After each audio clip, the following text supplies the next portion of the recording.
Well, I guess spiritual is a, I don't want to say a problematic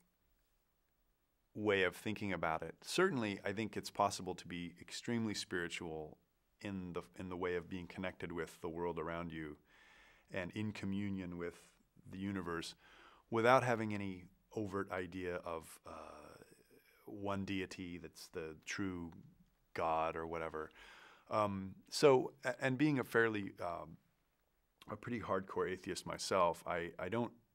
wouldn't say that I found it spiritual in the sense that, wow,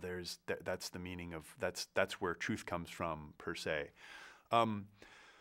Though I guess if I had to point to a higher cause or some overarching reality structure that tends to impose itself on us and that we have to kind of reckon with in order to navigate reality, I would have to say it has something to do with just the natural existence of the world, and of course of the universe past the world. And in that sense, definitely you feel a very profound spiritual connection with not only with yourself after you go through it, like with what your relationship is with the outside world and people around you, but also with all things that generate a vibrational frequency. And without trying to make that sound too geeky or hippie or abstract, it really does have to do with wavelengths and reflections and things that once you start to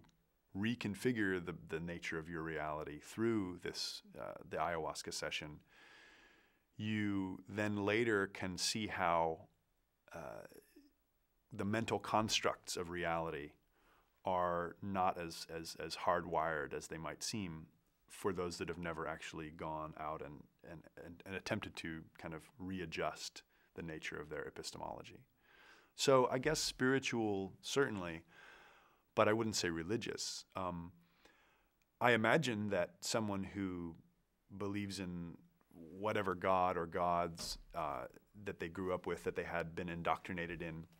I imagine that they would probably,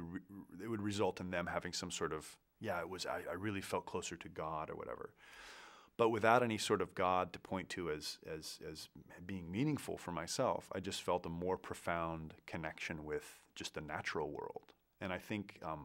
from my understanding of the Shipibo, and I would hate to put words in their mouths because it's just such a fascinating and beautiful culture, I think they worship the spirits of the natural world, specifically the vines and the trees and the canopy of the trees and all of the life within it is a very sacred thing to them, and they protect it and they cherish it. And they are at odds with the more kind of destructive elements of, I guess you could say, the Western world, which tends to exploit nature as opposed to understand it, which tends to extract things from nature at the expense of the overall health of the nature. So I think that spiritual is a good word, though I wouldn't say religious by any stretch. But that was only my personal take on it.